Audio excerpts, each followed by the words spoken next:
Good evening. It's day 3. It's hump day today. Hope you're all good and you've enjoyed today's task. Got me cherry earrings on today. I can only wear them for half an hour because they're so heavy. Just gonna give it a couple of minutes and let a few people jump on. I think I'm like a minute early. Hi, as soon as you come on, say hello. Hi, Angela.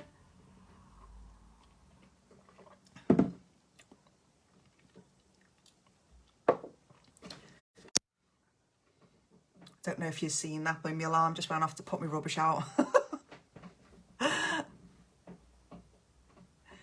Who else is on? What are you drinking tonight? You've got your builder's tea or your coffee, or...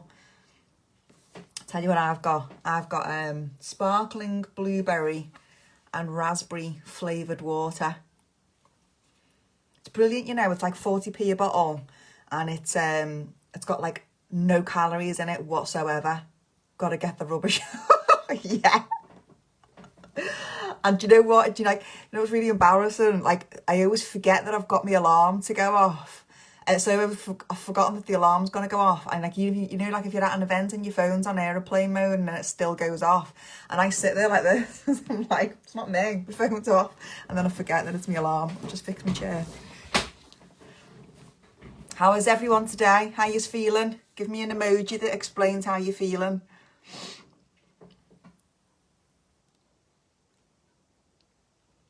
Do you like me cherry earrings? Cute, aren't they? I'm like one of those suckers on, you know, like those Facebook adverts that like go into your feed. And it's like, I've worked in PR and marketing. Catherine, that emoji. Head blown. Oh, love your little wing, Angela. Hi, Catherine. Oh, sorry, same one. Such a dope. Yeah, I got them like a moth to a flame. I was like, oh, look at those cherry earrings. And I bought them, but they're so heavy. They really hurt my ears. So I thought I'll put them on for our little Wednesday night live, since it's like hump day.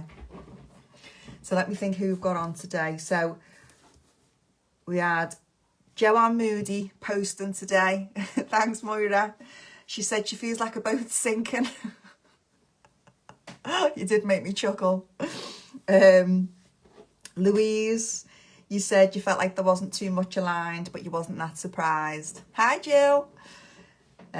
Which is great, isn't it? Because that's the whole point of doing this week, isn't it? Is to do the work. I think if you got to the end of the week and there was absolutely nothing that needed doing, you'd be like, oh, oops, didn't really need to do it.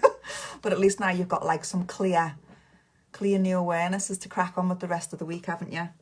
So we had Joanne with a sinking boat. Louise, not too surprised. Zoe Thomas, I love that you said more food for thought. Jane Kelly, she said she's changed hers to travel. I thought it was really interesting that a lot of you said today that you've changed some of your values after last night's live. It made me wonder whether maybe I need to talk more about things that you wanted from your youth a little bit more on the Monday on my next challenge. So you have inspired me. Thank you so much. Any feedback, by the way, by the end of the week, how I could do these better, I am all ears, because I'm going to be hopefully doing these each month. So if you think, I wish you'd have done that, it won't upset me, it won't offend me. You know, tell me, constructive. It's only going to help me. It's only going to make me get better at what I'm doing. So send them over. It's a two-way process. Yeah, it is like a biofeedback thing, because sometimes on the lives I don't always really know what I'm gonna say, and then I say it all because I try not to come too scripted so that it's authentic, and then I'm like, oh, I wasn't expecting to say that. Like last night, at the end of last night's live, I was so red. My face and my neck was all red because I was like, God, I don't normally get like shy about talking about my personal life, but for some reason I found that quite hard. Anyway, who else do I want to thank? I know Chrissy Nick said she's catching up. She's been in work today. Robin Lloyd, well done. Seeing that you changed yours to money. Isn't that brilliant? I think that's like a stigma that I really want us to all tackle, like wanting money. Like even if it's not in like your top 5 or your top 10 core values, if you want it to be in there, I would like, you know, it's like if you want it to be in there, but you don't put it in there because you think it shouldn't be in there. Remember that word I was talking about yesterday, should. We should be doing this, we should be doing that. It's like, but whose expectation is that? Is it yours or is it external? Is it those influences that we're trying to simmer down? Angela, yeah, I began to think about me when I was 17. I love that. Moira, I have Celtic skin too when I wear my emotions on my skin. I know, it's funny, isn't it, when you get like I remember when I used to work in a restaurant and it'd be like a busy shift, it used to come up all with my arms and everything, you know, when it was dead stressful. Yeah, I think my dad was Scottish, so I've got like that blue skin. When I used to live in Tenerife, people used to be like, did you just get here? Hi, Marie. And I was like, no, I've been here 2 years. And they'd be like, where's your tan? And I remember being like really proud of the fact that I had a white bum and you could tell the difference. Like my bum was like, the rest of my body was still really white, but my bum was even whiter. Pauline Ambrose, I know you said you were catching up. And Angela, I know you said you've learned about some changes, but you're obviously thinking about the kids, which I'm going to go on to at the moment. And then Catherine Rigby, I know you popped on there as well, and I've got some questions that I'm going to answer tonight. So let me just, if I go on too long, just remind me of the time, because I know I can go off on a bit of a tangent sometimes, but I have got loads of juicy stuff to share with you tonight. So hopefully if it runs over 5-10 minutes, you won't mind too much. But as usual, every time I say something that triggers an emotion, like a clown, Marie Potter, you are funny, by the way, just in case you're wondering why I said that. If I say something that resonates, please put a comment or put a like or an emoji, just so that I know that I'm on the right track. If it goes quiet for a while and I'm talking, my ego starts going, you're talking shit, they don't know what you're on about, and then I start questioning myself. So yeah, just a little bit of feedback every now and then would be super, super awesome. Okay, I'm going to move on to the questions. So we had a very, very, what I felt was strong question from Catherine Rigby. And I had to look at this question, you know, for a few minutes. And I hope you don't mind me saying this, but I got all kinds of feelings in my tummy when I was looking at it, because it was almost like I could feel you and like this inner conflict of what you're going through. So I'll just read it out just in case anybody else hasn't seen it. Catherine asked the question, how do you overcome the paralysis of knowing what you need to change, but not trusting in yourself to do it when you've only got yourself to fall back on if it goes wrong? And there was like a few words in that sentence that really jumped off the page to me. So the one that I really want to hone in on is knowing. So Catherine, you said, how do I overcome the paralysis of knowing? So there's a massive positive in that sentence. You know, like it's like, you know, you've got a knowing, and then it's sandwiched with these two big blocks, paralysis and not trusting. And it's like, it's almost like you've got like this little pool of reservoir of knowing, but you've got these two big anchors of paralysis and not trusting yourself. And there's no quick way of answering this, but I'll have a stab at it. I think the focus for you is to really, really hone in on this knowing, because there's a massive seed of opportunity there. There's a massive seed of positivity. And it's looking for ways to simmer down the paralysis and simmer down the not trusting and building more on this knowing. Because ultimately, when you've got this knowing, it all starts with deep self-love. So when you've got deep self-love for yourself and deep trust for yourself, that knowing will become bigger. Because I don't know what it is that you're if it doesn't work out, I don't know what that is. So obviously I'm being very generic in my answer. But when you've got that deep sense of self-trust and self-knowing, even if you do it and it goes wrong, you know you'll be okay. You know that you'll find a solution, or you'll come back home to yourself and you'll have this real strong sense of knowing. So there's probably a little bit of work for you to do there, but I think it's really starting with, well, you've started the process already with your core values, which is an amazing place to start, because your core values is going to help strengthen this knowing that you've got and start to strengthen. Remember what we talked about yesterday in the 9 superpowers, this backbone that you've got going through you, and this like being stoic, because things go to shit all the time. Like, none of us ever really know. We're all winging life. Even me as a life coach, we're all winging it all the time. We just don't know. Like when I quit my job and went to Thailand, I knew that there was a possibility of me coming back and losing my house, losing my mortgage, and not having a job to come back to. And even though I was broken and I needed to do a lot of healing, I did have a sense of knowing that I'd be okay no matter what. Like, I did trust that I'd come back and I'd find a solution. Excuse me. So I suppose like the focus for you is now to start really just looking deep in your heart, looking deep in your soul, and really starting to build on this self-love, which will then build on your self-esteem and your self-belief and your self-confidence, and then adding to the trust, and then adding more to this knowing. So you've got this knowing. Good evening, Louise. What did you say, Maura? If you never felt loved as a child, it's usually difficult to overcome. Yeah, it is, but then there's nothing stopping you loving yourself or starting the process of loving yourself. There's a brilliant book by Jack Canfield. If you've got a pen, try and write that down. If not, I'll pop it in the post if you want me to. I've read it over and over and over again. It's called what's it called? Something like instant not instant confidence. Remind me, Moira, to post the thing for the book. Jack Canfield, have you heard of him? He wrote Chicken Soup for the Soul, and he's also stars in The Secret. But he's got like this audio book, and I've listened to it over and over and over again. And he talks lots about like whatever's happened to you in your childhood. It's about like owning where you are right now and then moving forward with that and starting all the love that you didn't get from when you were a child, giving it to yourself. Like, you know, you don't want to get to the very end of your life and look back and go, I wish I'd have just loved myself more or started that process sooner. But it is difficult, you know, it is difficult to sometimes shake off those events that have happened to us from when we were younger. So Angela Massey said, how do you put yourself first when doing so makes you feel selfish? Also, you mentioned something about how do you fit things in with kids.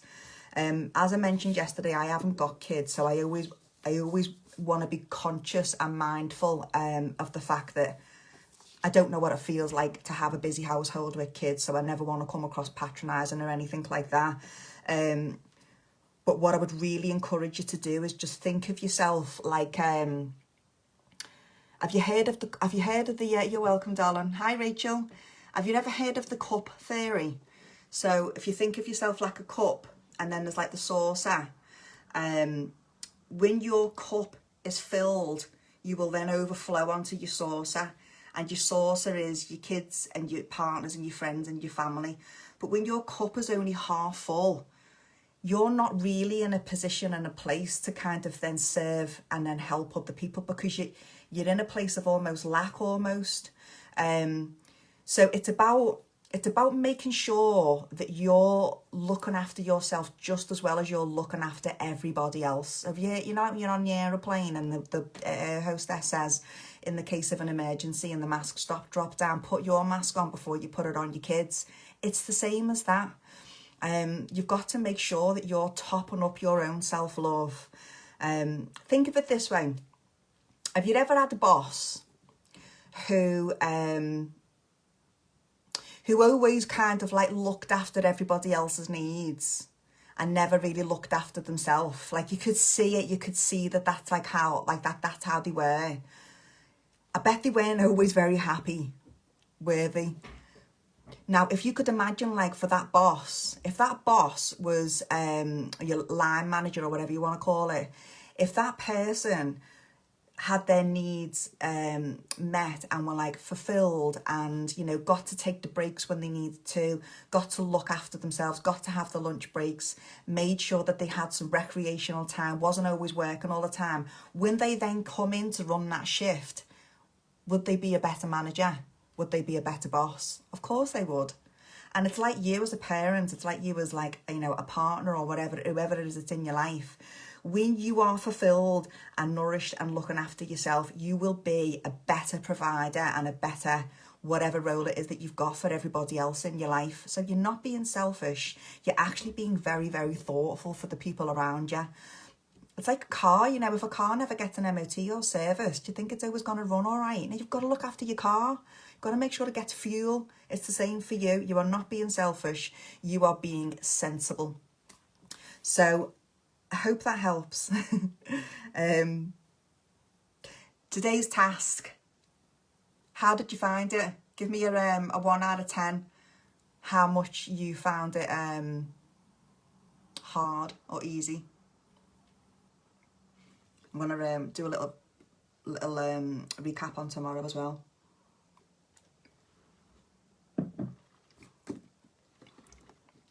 No numbers are coming up yet. I think there's a bit of a delay. I feel like this week's going so fast, do you? So today you did your no, I know, and do you know what? It's such. Yeah, you're welcome, Angela, and it is. Guilt's just such a wasted emotion as well. It's like drinking poison. It's like it's not doing any good. But you know, you've got to build that in. I'm part of this Facebook group called Productivity, and now it is more for work, but it's really good at making sure your life's balanced. And what I was thinking I might do is share the template with you guys, because it might help. So what we do once a week is we all share our goals for that week. So it's like saying, for my friends and family, I'm going to do this week. For myself, I'm going to do this. For work, I'm going to do that. And for health, I'm going to do this. So it's like 4 areas, and just having a goal for each area to make sure it's all balanced. So maybe you could start doing that at the beginning of each week and saying, okay, obviously the forefront is you're going to be running your household and your family or work. But once a week, you're going to make sure, or not even once a week, but just one goal you're going to do for yourself, whether it's going for a little run, going for a meditation, going for, I don't know, just doing something that makes you feel nourished and loved and cared for. Yeah, put that in the group, no problem. I'm going to make a note of that. It's like a weekly planner. And you know what's really good as well is it just makes you hold yourself accountable, because you're like, this is normal. So it's like what I put on this diagram here, like your 4 cornerstones of your life. It's a bit like a chair. You know, all four legs of the chair have to be balanced. Now, if you're putting all your weight onto the back 2 legs, which might be your family, you're not balanced. You're gonna end up falling over, or you're gonna end up having a burnout, or you're gonna end up getting upset. You're gonna end up biting people's heads off because you're not looking after yourself. So it is really important. So tomorrow, what you're gonna do is have a look at these 4 cornerstones of your life, like you did today, with your values. There was a real mixed bag again on the wall today. Most of you said they weren't lined up, but you weren't that surprised. You've seen what you need to do. So what you're going to do tomorrow is start looking at actions. Now, the likelihood is you're going to probably have like a bucket load of actions, but I don't want you to feel overwhelmed. I want you to try and get focused tomorrow. So tomorrow's worksheet looks like this. Probably just looks like loads of words to you, doesn't it? But what it does is it's broken down the 4 cornerstones of your life into obviously work, love and relationships, health and body, and fun and experiences. So this is a little bit like the planner that I was just talking about, like your weekly planner. I've given a little bit of an explanation. I'll just read them out to you dead quickly. So work and business. Most of us need work to make the money that we want to create in our life. It's a sense of, it can also be found in a bit of sense of purpose, fulfillment, attachment, achievement, and often where we mistakenly form all of our identity. We are much more than our jobs, but it can be where we spend most of our time. It looks scary. It's not, it's dead easy. It's just me trying to explain things. All you've got to do is read it. Love and relationships. So there's an amazing, amazing relationship coach called Esther Perel, who I follow on social media, Belgium lady. And she says the quality of our life is dictated by the quality of our relationships. And now I've expanded on that and said, we're hardwired for love and connection. Even if you're single, we still need a tribe that we'll feel connected to. Family, friends, colleagues. Without healthy relationships, our own well-being will suffer. Health, body and mind. We could have all the money in the world, but if you're not in good health, you might as well be bankrupt. So it's really obvious health, but what I've found is a lot of us don't value our health until it's been under question or we've had a health scare. Fun and experiences. Like mammals, we thrive on playfulness and enjoy experiences with one another. You know, most of us like to have shared experiences. It makes us feel loved, safe, connected, and it tops up our happy hormones. Some people prefer to be alone, but these might still enjoy painting or meditating or whatever it is. So out of your thing that you did today, you've probably gone, okay, I can see where all the gaps are now. I can see where things aren't lining up. You're going to pick just one from each area. So it's like shortlisting down all of your actions now. And then this little box here, you're just going to write one goal, one action, and the date. Now, you've got the choice with the date. It can either be the date that you're going to take the action, or you can have the date that you want it to be in your life or in fruition. That's up to you, because it depends on the goal. So I remember one girl from the last challenge, she was saying she wanted to incorporate more health into her workplace. So she decided to start going for a walk on her lunch break every day along the river. So she started that like 2 days later, and she's still doing it now. And she said she feels amazing for it. So that's for tomorrow. So a little heads up on when you're thinking about tomorrow is when you're looking at things like, you know, your relationships and who's around you. Obviously, this week is all about raising your self-awareness, improving your life, improving relationships, improving the quality of life, improving the experiences that you want to have you want to take part in. So just start piquing your awareness a little bit in terms of, obviously it starts with you. How are my values showing up in my behaviour, in my decision making? And then you start looking externally and you start seeing what's around me. Who am I surrounded by? Have you ever heard the phrase, your vibe attracts your tribe? So if you look around you and the people that you're surrounded by aren't like kind of in line with who you are, you've got to start really making some decisions. And I'm not talking about just culling everybody, because it probably won't be possible, especially when they're family. But what you might need to start doing is just looking at the volume of time, looking at the content of the conversations that you're having, noticing how you're feeling after you've either spent time with that person or had a phone call, looking at where you're spending your time on social media. What groups are you in? Who are you following? If your feed is filled with negative news, just you don't have to unfriend people. You can unfollow them. They don't know, but it just means your feed becomes a lot more positive, because it's about you. This is all about you becoming empowered and feeling good and surrounding yourself with positive influences, positive information, making sure that you're demonstrating the positivity, and remember, like the boat, starting to change the course of direction. Just little tweaks here and there. Who are you following on social media? Who do you need to spend less time with? What can you start doing more healthily in your habits, your health habits? Who do you need to start drawing boundaries with? Who do you maybe need to lightly negotiate things with? Maybe somebody's overstepping the boundary. Maybe you need to kind of like pull away a little bit.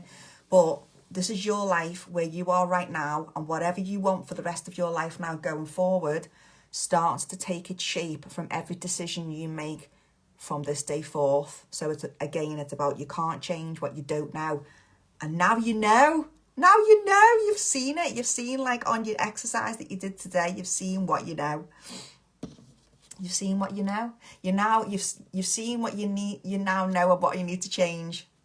That was a bit gobbledygook. I hope you know what I meant. Right, how are we doing? Ah, my God, can't I waffle? Okay, I'm going to quickly go over the 6 human needs, and then I'm going to tell you a little bit about my coaching practice. Now, I promised you, didn't I, that I had a present for you. Do you remember me saying yesterday the 6 human needs? Now, when I'm coaching my clients, I do a 12-week coaching program, and it's about looking at where when I take on a client. So I only ever take on a certain number of clients, because remember, my number one value is health. So, and I've experienced a burnout, like a breakdown. So I'm very, very conscious now how much time I spend working. So I've put a cap on only ever working with 10 clients on a one-to-one basis. I am looking to do coaching in a group environment, but I haven't quite figured out how to do it yet. And I am going to be creating online courses that I can sell, that people can buy and then they can just do on their own. So at the moment I've got 5 clients, and some of them are due to come to an end next week. So I've got room potentially for 5-6 clients to take on from next week. So when I take them on, I start with like a 12-week coaching program. And what we do is, it's a little bit like giving your life an MOT. We have a little look at like all the areas and what it is that we want to look at. And then we pick out certain goals. So usually we can only work on like 2, maybe 3 goals. Otherwise what happens is you just end up going down all of these different rabbit burrows. And then you get to the end of 12 weeks and we go, I don't even know what the results are. So it's best to kind of like hone in on the 3, maybe 2 or 3 goals, so that by the end of the 12 weeks, we're clear what the outcome is. Hiya, Lindsay. Now, part of this 12-week process is a look at your core values. We go deeper with them. Then we look at your human needs. Then we look at limiting beliefs. My voice is going. Then we look at the limiting beliefs, yank them out by the root, because they're all blocks. Then we look at where you are now and where you want to be going forward.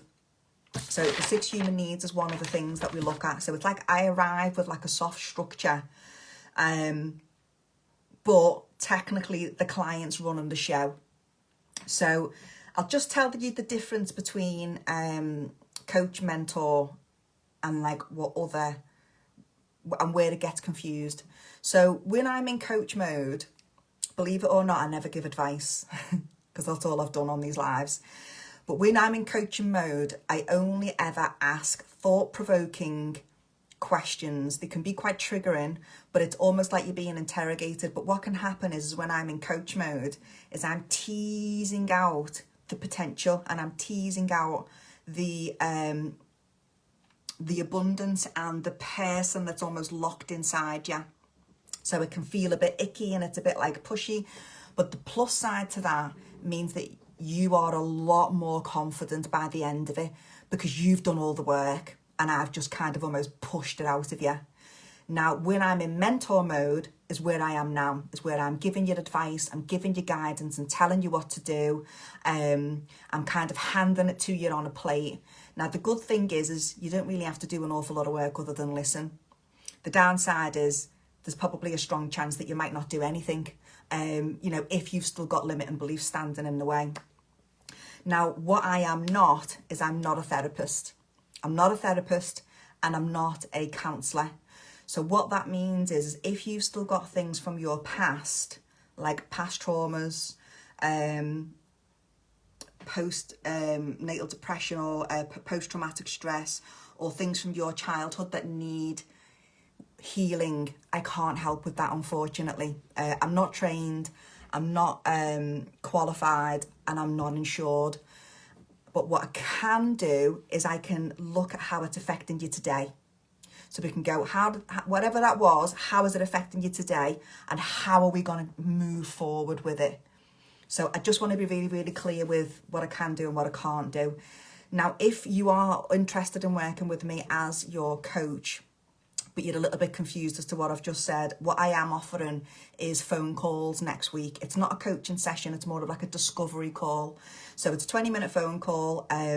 we can establish whether we're compatible to work together, depending on whatever it is that you think you need to bring to the table for us to go through. So yeah, if you want a phone call with me next week, my calendar's open. So drop me a direct message and I'll get that booked in for you. Also, as well, there's going to be a post going live 8:15 tonight with a link giving you more information about the 12-week coaching program. So that's out of the way. 6 human needs. Has anyone ever heard of them, by the way? They were originally formed by a guy called Maslow. And then Tony Robbins took them from Maslow and he kind of like put his own stamp on them. So I don't know if you've ever heard of Maslow or Tony Robbins. So basically, what time is it?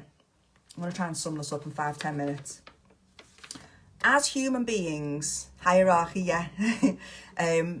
As a human being, we have needs. Outside, food, water.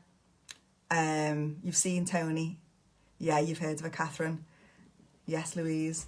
So, yeah, outside, food, water, shelter, we have human needs. And we've got loads and loads of different types of human needs, but Maslow drilled it down to 6, or it might have been more, but then Tony Robbins then drilled it down to 6. So this isn't mine. I can't claim this as mine. I just use it as a tool as part of my my coaching practice. So the first human need is certainty. Second human need is uncertainty. Third one is significance. Then it's love and connection.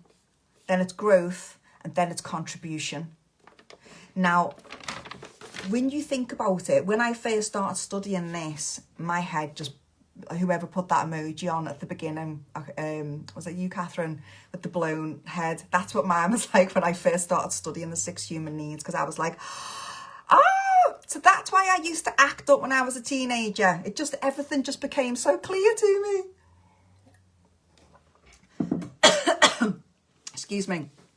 So when you think about certainty, most of us really want certainty. So we'll want like, like if we want to know what's around the corner. We want to know that things are going to be safe. We want to know that the job's going to work out. We want to know the relationship's going to work out. We want to know, the answer to things, because a lot of us have the fear of uncertainty, don't we?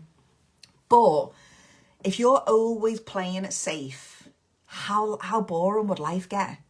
It would get a bit boring, wouldn't it? So we also, on the flip side of the coin, we also really like uncertainty. We like surprises. We like variety. We might like, going to a restaurant and ordering a meal that we've never had before and not knowing what it's going to be. Now, there's a positive and a negative to each of these each to these needs. But sorry, I've missed a little bit out of these 6 human needs, there's like a quiz that you can do. So if you go on to, just Google 6 human needs quiz and find out what your 2 driving needs are. And then loads of things will come really clear to you. But let's say one of your human needs was uncertainty. What happens is when that need isn't being met, we act out, we misbehave. So if you think of I always think of celebrities or rich people. So when you think of what was her name now? Lindsay Lohan, was she going stealing? I think, obviously I don't know for a fact, but I think one of her needs must be the need for uncertainty. And she got excited by the thought of maybe getting caught. So if your need is on uncertainty and it doesn't get met, you might find yourself doing things that are a little bit out of character. Like, I don't know, I'm not saying you'd steal, but maybe you'd go speeding, or maybe you'd start testing people or something like that. But read the document, have a little look through it all, and ask yourself the question: when my need for either certainty or uncertainty isn't met, what do I do? What do I do to either try and get that met, or how do I possibly misbehave? Now, significance is the third human need, and I find this one absolutely fascinating. And it's one of my driving human needs. So you might remember me yesterday when I was telling you how I used to be before I did the work on myself. I was very ego driven. I was very hungry for success. I was all about wanting the bouquets thrown at me. That was because the significance as a driving force as part of my personality. And even though I've done all the work on myself, it doesn't go away. I just manage it an awful lot better. So what you'll find is if your human need is significance, you'll probably find you're either a high achiever or you're a really good entertainer. You might be like great at getting on stage or that kind of stuff. You might have the need to like write a book or something. But the negative side of that is quite often we'll need people to validate us. Or like when I think back to, like, do you remember me saying yesterday when I was a kid growing up, if something was naughty, I wanted it. I was like, what you want? I'll climb that building.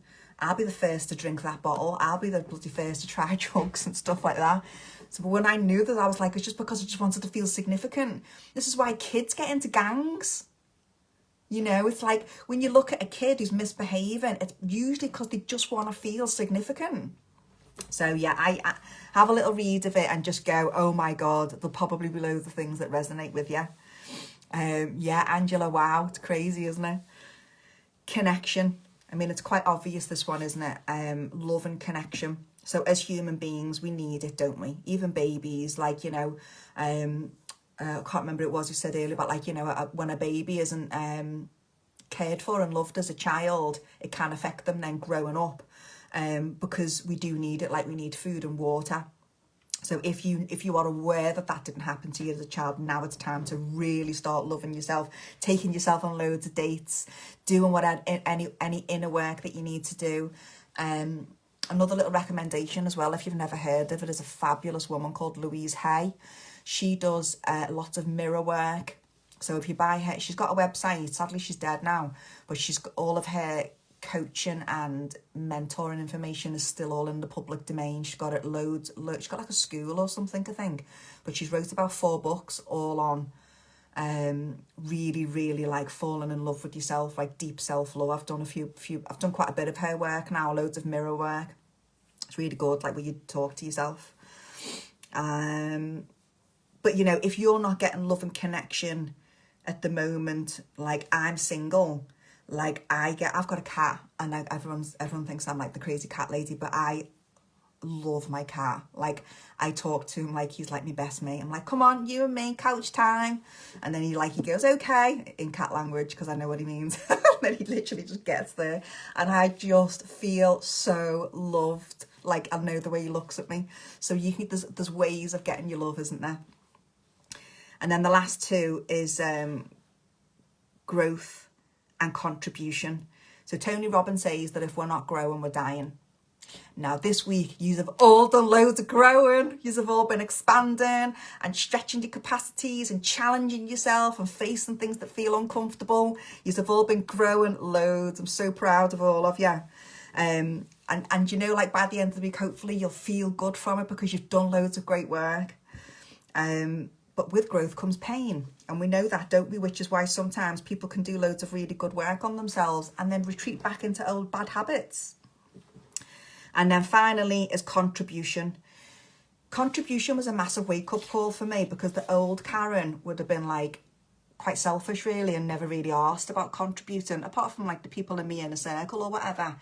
But you know, now I'm coaching, like it's so rewarding doing something that's contributing to something that's bigger than your life, and not even just your family. Obviously it's great to contribute towards your family, but when I imagine when you've got kids and you're looking after your family, like my mum passed away in June and I was looking after her for the last couple of years of her life. That's almost like, I don't know, it's like you feel like you're almost in service to them, and I think it gets you over yourself, and it gets you past just looking in on your own little kind of life. It makes you look bigger. So obviously it's great looking after friends and family, but if you can look bigger than that, whether it's, I don't know, volunteering or helping a neighbour out or something like that. It will add to your well-being and contribution. So I hope you like that. I hope that helped. Now, on my last challenge, a lot of the people who I was talking to got really confused. So I thought, just in case you are confused, people were like, well, what's the difference between core values and human needs? Because there is a little bit of a crossover. So I came up with like a demonstration to try and simplify it for you. So I have an apple. So if you think of this apple as you, and then running through the centre of the apple is the core. So the core is like your core needs. So you hopefully come close to coming back home to your core, what's coming through you. Then if you think of like the surrounding of the apple, of like if you think about what the apple needs in order to grow, in order to flourish, in order to kind of become juicy, it has needs. It needs the sun, it needs maybe even rain, you know, it might need, I don't know what else it needs, to be honest, for an apple to grow, but you're like that. So for you to flourish into a beautiful, gorgeous, juicy person, like this gorgeous, juicy apple, get aligned with your core values, understand what your human needs are, know what you need to do to get them met, and then look at healthy ways to have them met, and know that when they're not met, you're probably going to act out. And that's why it's really important to love ourselves, even when we do things that aren't always very nice, because we're supposed to, you know, we're not robots, are we? You know, we all have like a dark side. We all have a side to us that can be, you know, an arsehole or a bitch or whatever, you know, whatever. And usually when we act like that, it's because we're suffering. So when we sort ourselves out and we're living a life of vibrancy and fulfillment, and usually the way of living a life of fulfillment and vibrancy is addressing your own needs and making sure your core values are met. So I've got this one client, and his one of his core values is creativity, and it's so strong. It's like almost at the top of his list. Like, he's so creative that when he isn't being creative, he turns into a monster. Like, he's got his own business, and he's like, you know, when he ends up getting stuck, say, doing all the accountancy work, and he's not getting to exercise his creativity, doing like, you know, sexy marketing campaigns and doing all this other stuff, he literally turns into a monster. And he didn't know why he was doing that. And it's because we understood that because creativity is so important to him, he has to have that need met. He has to be able to demonstrate that core value all the time. So this is why it's so important, and it's not selfish, to make sure that your core values are being met, and that you are taking actions and demonstrating them in your behaviour. So I'm going to wrap up now, if that's okay. Has anyone got any questions?